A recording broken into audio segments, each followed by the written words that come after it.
잠깐 하고 성찬할 때는 같이 나오세요.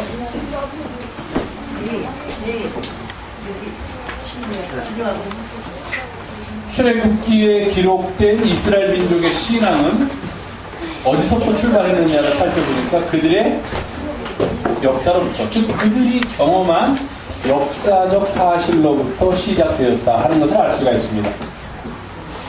구약 성서가 기록된 순서를 보면은 창세기, 출애굽기 이렇게 기록되어 있지만 실제로 이스라엘 민족의 신앙이 시작된 토대는 신앙이 시작된 뿌리는 창세기라기보다는 출애굽기라고 할 수 있습니다. 다른 말로 하면은 이스라엘 민족이 만약에 자기들의 바이블을, 자기들의 성경을 기록해야겠다는 생각으로 기록하기 시작했다면 그들이 제일 처음에 쓴 게 제일 처음에 이 세상이 어떻게 생겼을까 하는 것을 생각했기보다는 자기 조상들이 애굽으로부터 어떻게 해방이 되었는가, 그 해방의 과정 속에서 하나님께서 과연 어떤 일을 행하셨던가 하는 것을 기록하는 것으로부터 그들의 역사가, 그리고 그들의 믿음이 시작되었다는 것을 우리는 성서를 통해서 알 수가 있습니다. 역사를 알지 못하는 민족이나 개인은 바로 설 수가 없습니다. 왜냐하면 역사는 단순히 과거에 일어났던 그 옛날의 어떤 사건으로 그치는 것이 아니라 미래를 밝혀주는 등불이 역사이기 때문입니다. 역사는 미래로 우리를 이끌어주는 길잡이가 됩니다. 그래서 우리가 역사를 배워야만 합니다. 사실 역사 별로 달갑지 않은 과목이었던 걸로 저도 기억합니다. 저희 때도 국사도 있었고 세계사도 있었고 뭐 골치 아픈 과목들, 연대도 외워야 되고 무슨 왕들이 그렇게 많았는지 왕들의 이름을 외워야 되고 또 그들이 했던 일들을 외워야 되고 뭐 그것을 또 보는 시야도 있어야 되고 아주 어려운 과목 중에 하나가 역사였던 걸로 기억되지만 어쨌든 우리가 한 민족 단위건 아니면 한 개인 단위건 관계없이 역사를 바로 알지 못하는 민족은 그들의 미래가 결코 밝을 수 없다는 것은 인류사 속에서 보여주는 진실이자 사실입니다. 그래서 우리나라 일제 말기의 위대한 역사가였던 단재 신채호라는 분은 역사를 잃은 민족은 다시 일어날 수 없다, 그렇게 얘기를 했습니다. 행여 어떤 이유로든지 나라의 국권이나 주권을 빼앗긴다고 하더라도 역사를 간직하고 있는 민족이라면 다시 일어나서 독립을 쟁취할 수 있지만 그렇지 않은 경우에는 결코 자신 민족의 자주권이나 민족의 국권을 회복할 수 없다는 그런 이야기입니다. 제가 조금 아까 말씀드린 출애굽기 12장에 나오는 이야기는 이스라엘 민족이 경험했던 첫 번째 유월절에 관한 이야기입니다. 첫 번째 유월절. 제가 왜 첫 번째 유월절을 말씀드리냐면 이스라엘 민족이 매년 또는 어떤 때마다 유월절을 해방의 감격을 경험한 것은 아닙니다. 그러나 마치 우리가 지난 금요일날 94주년 3.1절 기념일이니까 기념식을 하듯이 그들은 매해 같은 날짜가 되면은 자기들의 조상들이, 자기들은 직접 경험해보지 못했더라도 자기들의 조상들이 경험했던 유월절 사건을 되풀이합니다. 양의 피까지는 마르지 못하더라도 그들은 무교병을 준비하고 그리고 아주 거친 음식을 준비해서 마치 곧 어디론가 이주를 해야 될 것처럼 밤에 남 몰래 도망을 가야 될 것 같은 그런 준비를 매년 한 번씩 유월절이 다가오면은 그렇게 준비를 하곤 합니다. 그렇기 때문에 출애굽기 12장에 나오는 이야기는 그들이 실제로 경험했던 첫 번째 유월절에 관한 이야기가 됩니다. 애굽에서 노예 생활을 하던 이스라엘 백성을 해방시키려는 하나님의 마지막 손길이 출애굽기 12장에서 잘 묘사되고 있습니다. 하나님께서 이렇게 말씀하셨습니다. 각 가정마다 어린 양을 한 마리씩 잡아라. 그 어린 양을 너희들의 해방을 위한, 너희들의 구원을 위한 속죄 양으로 삼아라. 그리고 그 피를 가져다가 우슬초를 묶어서 우슬초에 그 피를 묻혀서 너희들 집의 인방과 좌우 설주에다가 뿌리도록 하여라. 그러면 내가 내 사자를 보낼 터인데 그 사자들이 그렇게 피가 묻어있는 곳은 들어가지 않고 피가 묻어있지 않은 곳에 들어가서만 재앙을 내릴 것이다. 그렇게 말씀하십니다. 그 앞에 재앙을 보면요, 제가 아까 말씀드린 무슨 개구리 재앙이라든지 우박의 재앙이라든지 물이 피로 되는 재앙이라든지 뭐 이런 재앙들은 그냥 그 재앙이 일어날 것이다 라고만 이야기를 합니다. 그렇게 애굽의 왕한테 가서 말하라 얘기해요. 그럼 모세가 애굽에 가서 이런 재앙이 일어날 거다라고 이야기하면 실제로 그런 재앙이 일어났습니다. 그런데 애굽의 왕의 마음이 너무도 단단했기 때문에 그렇다고 해서 이스라엘 민족을 해방시켜주지 않고 그것으로만 끝났습니다. 10번째 재앙은 좀 달랐습니다. 하나님께서 이러이러한 일을 해라 모세에게, 그리고 이러한 일이 일어날 것이라고 얘기해 주신 다음에 거기에 한 가지를 더 붙입니다. 이 일을 규례로 삼아서 앞으로 계속해서 반복해서 이러한 예식을 행하거라. 마치 저희들이 성찬식을 행하듯이 예식을 행하거라. 나중에 너희들이 내가 허락한 가나안 땅에 들어가서 편하게 살게 되더라도 더 이상 해방을 해야 되는 그런 종살이를 경험하지 않는다고 하더라도 이 예식은 꼭 반복해서 해야 된다. 그렇게 하나님께서 말씀하십니다. 다른 거는 아닌데 6월절만은 꼭 반복해서 하라고 말씀하세요. 그러니까 아마도 모세가 궁금해서 물어봤을 겁니다. 하나님, 왜 반복해야 합니까? 그랬더니 하나님께서 대답하시기를, 너희들이 이 예식을 반복하면은 이러한 놀라운 역사적 경험을 실제로 하지 못한 너희들의 자손들이 분명히 물어볼 것이다. 아버지, 이게 무슨 뜻입니까? 왜 우리는 매년 이런 일들을 반복해야 됩니까? 그렇게 물어볼 것이다. 그러면 그때 바로 오늘 일어났던 이 6월절, 첫 번째 6월절의 역사적 사건을 자손들에게 설명해 주어라. 그리고 그 자손은 또 그 다음 자손들에게 설명해 주도록 그렇게 가르쳐라. 하나님께서 그렇게 말씀하십니다. 10번째 재앙 후에만 그것을 반복하도록 가르치십니다. 뉴욕에 가면은 유대인들이 많이 살고 있습니다. 우리도 그렇지만 지하철을 타고 다닌다 보면 지하철 안에 광고가 많이 붙어 있습니다. 그런데 6월절 때가 되면은 유대인들이 많은 돈을 들여서 지하철 안에 있는 광고를 자기들의 민족의 가장 큰 명절인 6월절을 지키는 명절의 광고로 싹 바꿉니다. 근데 바꾸는 게 별거 아니에요. 뭐 6월절이 어떻다 그런 설명을 하는 게 아니라 이렇게 그 라피의 모자를 쓴 아버지가 서 있고 또 한 유대인의 아들이 이렇게 무릎을 꿇고서 아버지한테 묻습니다. 묻는 내용 속에 뭐라고 묻느냐면은, 왜 이날 밤은 다른 날 밤과 다릅니까? 하고 묻는, 그게 광고예요. 6월절 광고예요. 매년 6월절 때가 되면 한 일주일 전부터 그런 광고가 지하철에 있는 다른 광고를 다 물리치고 그런 광고가 붙습니다. 뭐 다른 거 써 있지 않고 아버지와 아들의 모습, 그리고 거기 써 있는 문구는 그겁니다. 왜 이날 밤은 다른 날 밤과 다릅니까? 그렇게 묻습니다. 그러면 이제 그 아버지는 자기도 경험해보지 못한 거죠. 옛날에 일어났던 일이니까 자기 아버지에게서 물려받은 그 옛날 조상들의 6월절 경험을 자손에게 전해줍니다. 매년마다 반복해서 하고 시나고그에서 합니다. 그럼 또 이 어린아이가 커서 아버지가 되고 또 그의 자녀가 생기게 되면 또 물려주고 하면서 그들에게 있어서 가장 귀한 역사가 망각되지 않도록, 그 역사가 중간에 왜곡되지 않도록 그들은 그렇게 자신들의 역사를 자기의 자손들에게 물려주는 일을 하고 있습니다. 6월절의 사건이 그 오랜 옛날 우리 조상들이 경험한 역사적 사건이기는 하지만 그렇게 반복해서 자손들에게 말해주는 이유는 지금 살고 있는 이 순간에도 바로 6월절과 같은 놀라운 사건이 우리들 가운데 일어나고 있다는 것을 자손에게 이야기해 주라 하는 겁니다.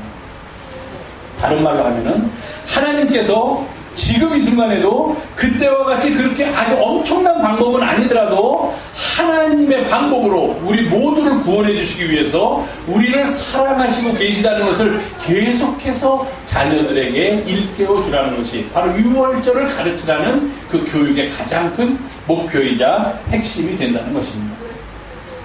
우리들의 삶 속에도 지금 그 6월절의 사건이 일어나고 있는 것과 마찬가지다. 그렇게 이야기하라는 겁니다.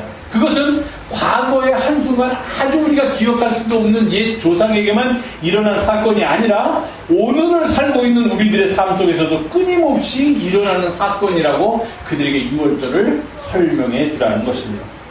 그들의 삶 속에서 6월절이 잊혀진 과거의 사건, 그리고 나와는 관계없는 사건이 아니라 지금 우리들의 언어로 표현한다면 그들에게 역사가 되도록 하라는 것입니다. 역사는 단지 과거에 일어난 사건이 아닙니다. 그것은 지속적으로 우리들의 삶에서 재생되는 것이 바로 역사이기 때문입니다. 그래서 우리는 역사를 배우고 그것을 우리들의 자손들에게 물려주어야 하는 그런 책임을 갖고 이 세상을 살아갑니다. 그러면서 역사 또한 단순히 과거에 일어난 사건이 아니라 그것을 해석할 때 어떻게 바르게 해석할 수 있느냐는 그런 눈을 갖는 것이 아주 중요합니다. 혹시 이런 궁금증 안 가져보셨어요? 저는 가져봤습니다. 왜 하나님이 발르라고 했습니까? 왜 발르라고 했죠? 피를, 어린 양의 피를 너희들의 임방과 설주에다 바르라고 그러셨어요. 그래야지만 패스 오버 하겠다. 왜 바르라고 그러셨을까요? 구별하기 위해서죠. 구별하기 위해서. 바른 집과 안 바른 집을 구별하기 위해서. 그러면 하나님이 이스라엘 백성들의 주소록을 가지고 계셨을까요? 안 가지고 계셨을까요? 지금 말로 하면 주소록을 가지고 계셨겠죠. 어디서 사는지 다 알죠. 성내동 383-16은 누가 예배드렸는지 다 알죠. 그럼 알아서 건너가게 했는 거예요. 쫙 명단을 나눠주고 너는 성내동가, 너는 천호동가, 너는 어디 둔천동가라 하면서 둔천동 28번지 이름 띄고 28번지 이름 들어가고 31번지 이름 띄고 뭐 이렇게 할 수 있는데 왜 바르라고 했어요?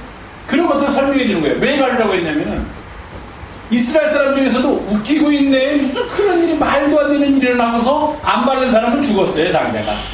애국 사람 중에서도 이스라엘이 믿는 신을 두려워해서 혹시나 해가지고 귀 기울여 있다가 이스라엘 사람들이 모여서 뭐 속닥속닥 대니까 저들의 신이 무슨 일을 하려나 보다 겁나서 가만히 지켜보다가 뭔가 이상한 짓을 하면은 똑같이 한 사람들은 애국 사람이 들어서 살았다는 겁니다.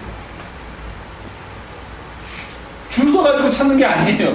이스라엘 사람이냐 애국 사람이냐가 중요한 게 아니라 하나님의 말씀을 믿음으로 받아들이고 그대로 사느냐 안 사느냐가 거기서 중요한 거다는 겁니다. 그래서 바르라고 하신 거예요. 안 받아도 다 할 수 있지만 그런 것들이 역사입니다.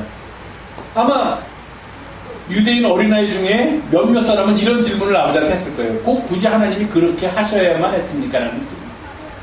너무 잔인하지 않으셨습니까? 라는 그런 질문. 꼭 애굽의 아이들이 우리와 같은 나이의 아이들이 꼭 그렇게 죽임을 당하는 일이 있어서야만 합니까? 라는 그런 질문. 이것이 역사입니다. 자기들이 하나님으로부터 구원받은 역사적 사건은 우리가 잘나서가 아니라 우리가 똑똑해서가 아니라 우리의 군대가 힘이 세서가 아니라 하나님의 섭리 속에서 하나님의 주권하에서 이루어졌다는 것을 설명하는 것이 바로 이 6월절의 사건입니다. 거기서는 하나님이 왜 이렇게 잔인했느냐, 하나님이 왜 이렇게 좀 인자를 베풀지 않았는가 하는 여지가 들어올 것이 아니라 지금 그것을 이야기하는 장소가 아니라 우리의 삶 속의 주권은, 우리의 삶 속의 전권은 하나님에게 있다는 것을 이야기하는 게 바로 6월절 사건이라는 것입니다. 그게 역사입니다. 그리고 그것을 삶 속에서 잊지 않고 다시금 되풀이해서 살아나도록 하기 위해서 사는 것이 그들의 삶의 모습이었다는 것입니다. 우리는 그리스도인이면서 또 한국 사람입니다. 그러다 보니까 한국 사람으로서 살아가는 것을 거부할 수가 없어요. 세금도 내야 되고 국방의 의무도 해야 되고 투표도 해야 되고 한국 사람으로 살아갑니다. 아이고 이 나라 어쩌고 저쩌고 해도 나라에서 법정에서 세금 내라 그러면 그 세금 안 내면 잡혀가니까 아무리 싫어도 세금 내야 됩니다. 아무리 군대가 나는 총 같은 거 만지기 싫은 평화주의자입니다 해도 그럼 군대 안 가려면 대신 감옥에 가서 그만큼 살아야 됩니다. 왜? 한국 사람이기 때문에. 그래서 우리는 역사를 결코 도외시하거나 역사를 무시할 수가 없는 겁니다. 이틀 전에 3.1절 94주년 기념식이 있었습니다. 어디서 설문조사를 했더니 초등학생들 중에 한 50% 이상이 3.1절이 뭐예요? 하고 물어봤답니다. 그럴 수 있죠. 배웠겠지만 잊어버립니다. 왜? 삶 속에서 계속 재생되질 않으니까 3.1절 자꾸 들어본 것 같은데 3월 1일 거 본포가 끝나는 날인가 그게? 그 다음날 학교 가는 날인가? 뭐 이렇게 애들은 기억합니다. 마지막 휴일이다라고 기억을 합니다. 심지어는 3.1절이 무엇인지 모르는 것뿐만 아니라 머리가 다 컸다는 어른들조차도 3.1절이 주는 의미를 왜곡하려는 사람들이 있다는 게 우리가 살고 있는 이 시대의 슬픔입니다. 그런 일이 없기를 바라지만 어떤 사람들은 목사님들인데도 앞장서서 정치인들인데도 앞장서서 이렇게 이야기한다고 합니다. 일본이 우리나라에 들어와서 우리나라를 근대화시켜줬기 때문에 이만큼 잘 살게 되었다.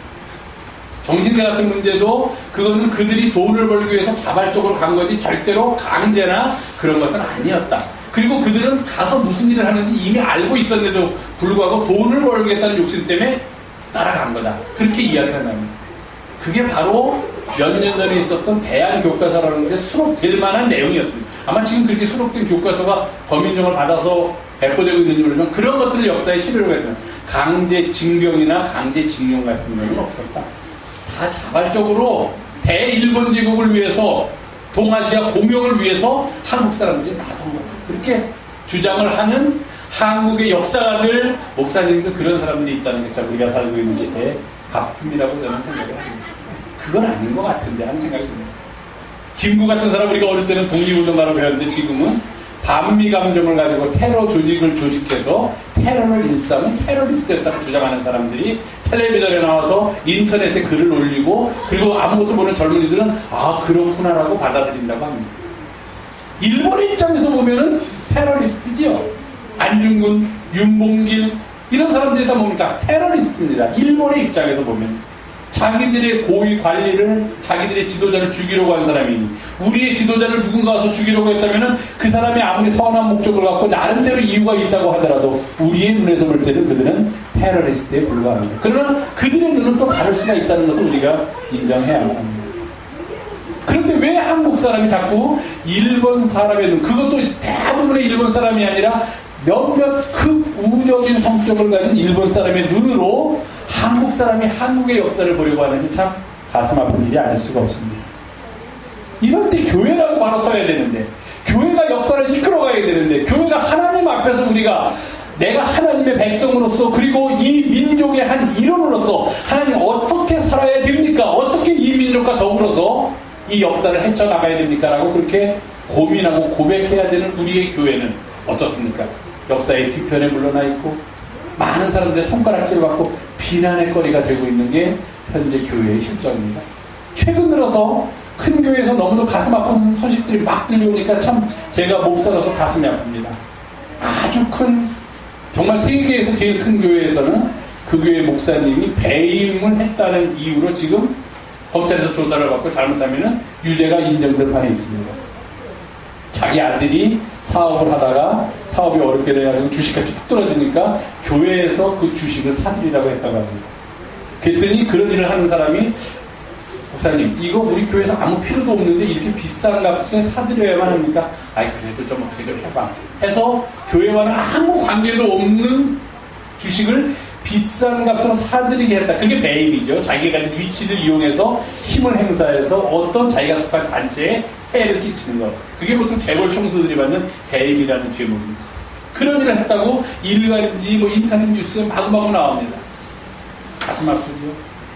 또 큰 교 목사님은 왜 그랬는지 모르지만 뭐 학위 논문을 누가 써줬다 남의 걸 베꼈다 하면서 또 시끄럽습니다. 큰 교회에서. 그것도 가슴 아프죠. 또 한 교회에서는 세습하지 말라고 법을 정해놨는데 어떻게 당구 누가 그 말을 써요? 당구 3쿠션 하는 것이 저 뭔지 모르지만 3쿠션식으로 세습을 해놓고서는 사람들 막 비난하니까 제사장직은 계승되는 게 마땅하다 해가지고서 또 그냥 여기저기서 그냥 앞장서서 욕을 먹더라는 목사님이 있다는 이야기들이 그냥 교계 소식을 장식하는 걸 보고 지금 우리가 이럴 때인가 하는 그런 가슴 아픔을 토로하지 않을 수가 없었습니다. 보네퍼라는 독일 2차 대전 때 유명한 신학자가 있었어요. 이 신학자가 이런 얘기를 하다가 그만 히틀러한테 잡혀가서 처형을 당했습니다. 교회가 할 일이 무엇인가? 목회자가 할 일이 무엇인가? 우리는 지금 무엇을 하냐면 어떤 미친 운전사가 술을 잔뜩 먹고 버스를 운전하면서 많은 사람들을 막 죽이고 버스로 사람들을 죽이고 있는데 교회가 하는 일은 얼른 뛰어가서 그 버스에서 운전사를 끌어내서 더 이상의 희생을 막도록 하는 게 당연함에도 불구하고 우리 교회는 그 버스 뒤를 따라가면서 그 사람이 죽인 사람들의 장례만 치러주고 있으니 이게 과연 교회가 설 모습이냐 이런 이야기를 했습니다. 물론 그러다가 그는 히틀러에 의해서 그만 2차 대전이 끝나기 전에 처형을 당하게 됩니다. 역사를 알지 못하기 때문에 이런 일이 일어난다는 겁니다. 이 일본하고의 문제도 그런 얘기가 있죠. 어떤 사람이 당신 옛날에 친일을 하지 않았습니까? 그러면 이렇게 얘기합니다. 그 사람들은 그건 그때 누구나 다 했던 거야. 당신 창씨개명하고 당신 일본 사람을 위해서 이렇게 하지 않았습니까? 그때는 할 수 없이 살려고 했어. 누구나 다 그랬지 않나? 누구나 다 그럴 수 있죠. 저도 일제시대에 안 태어났으니까 지금 이런 말 할지 모르지만 일제시대 때 태어났으면 저도 살기 위해서 그들이 시키는 대로 하고 친일파가 되었을지는 모릅니다. 문제는요. 그 다음에 그들이 일본이 떠나가면은 이 사람들은 부끄러워하고 용서하면서 가만히 살아야 됩니다. 근데 그 다음에도 또 나와가지고 내가 권력을 잡겠다, 내가 가진 지식을 이용해서 내가 이 나라를 세우겠다고 하니까 거기서 문제가 되는 겁니다.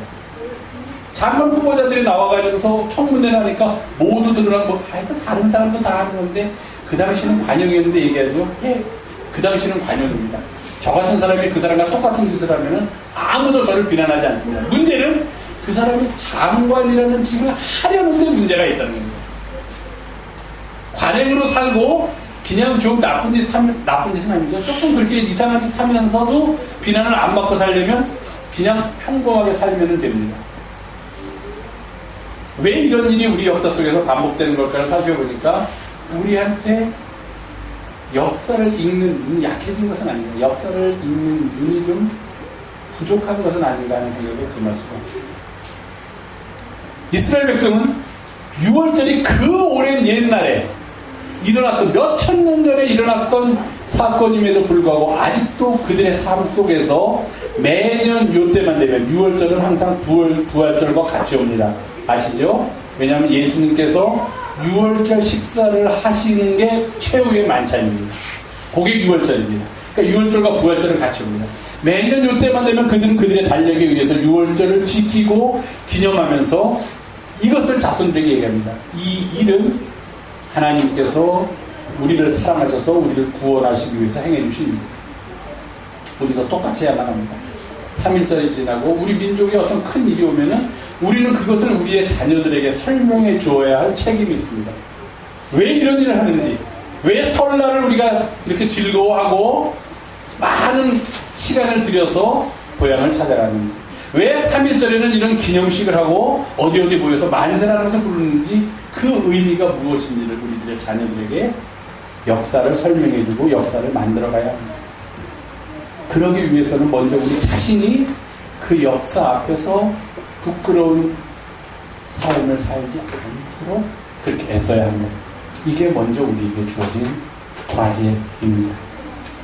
역사와 우리의 믿음은 나눌 수가 없습니다. 우리의 믿음은 항상 이어져 내려옵니다. 우리가 그래서 순교자들을 기억하고 우리들 민족에게 최초의 복음을 전해주는 이들을 기억하고, 아니 그보다 먼 옛날 예수님을 따랐던 제자들을 기억하고 그들에 의해서 세워졌던 처음 교회를 기억하는 이유가 2000년 전의 사건을 지금까지도 기억하고 그것을 되살리는 이유는 바로 역사 속에서 우리의 믿음이 완성될 수 있다고 생각하기 때문입니다.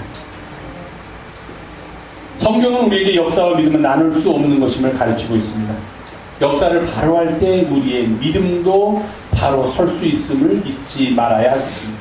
만약 우리의 자녀들이 이 의식이 무엇입니까? 왜 우리는 이런 일을 해야만 합니까? 왜 이날은 기념되어야만 합니까? 라고 우리에게 묻는다면 우리는 역사 속에서 그들에게 그 진실과 그 의미를 바르게 말해줄 수 있어야 한다는 것입니다. 아무리 이 땅에서 그 진실을 외면하려고 하는 사람들이 힘을 가지고 역사의 본질을 왜곡하려는 시도를 하더라도 늘 진실을 찾는 사람들은 깨어 있어야만 할 것입니다. 마치 6월절이 아직도 오랜 세월이 흘렀음에도 불구하고 유대인들의 가장 큰 명절과 하나님의 사랑과 은혜를 기억하는 날로 그렇게 기억되듯이 우리 민족에 주어진 하루하루도 하나님께서 우리 민족을 사랑하시고 우리를 위해서 베풀어 주신 은혜를 기억하는 날로 우리들의 삶 속에서 날마다 되살아나야 할 것입니다. 그것이 이 땅을 사는 우리들의 과제이며 하나님께서 우리들에게 맡겨주신 일이다, 그렇게 생각하시면서 사랑하는 자녀들을 위해서 늘 기도하시고, 제가 역사를 말씀드리는 이유는 단 하나입니다. 우리의 자녀가 우리 나이가 됐을 때는 지금보다 좀 나은 세상이 되어야 되지 않겠는가. 그게 바람입니다. 지금보다 먹고 살기도 어려워지고 역사도 안 남겨지고 하면 얼마나 가슴 아픈 일이겠는가. 적어도 우리가 우리들의 자녀들한테는 적어도 지금보다도 더 나은 세상, make the better place, 이 세상을 the better place, 우리가 사는 이 곳은 good place라면 그들이 살아야 할 땅은 the better place가 되도록 우리 모두가 함께 애쓰며 살아가는 우리 사랑하는 형성의 가족들이 되기를 부탁드립니다. 기도하겠습니다. 우리 가운데 살아계셔서 역사하시는 주님, 오늘도 주 앞에 나와서 주의 말씀 속에서 우리가 이 땅 살아가야 할 길을 찾도록 하시니 감사를 드립니다. 우리들의 자녀들이 살 땅은 우리가 사는 땅보다 더 좋은 땅이 되기를 기도하오니 주님 그 일을 위하여 우리가 함께 애쓸 수 있도록 인도하여 주시옵소서. 우리 구주 예수님의 이름으로 기도하옵나이다. 아멘.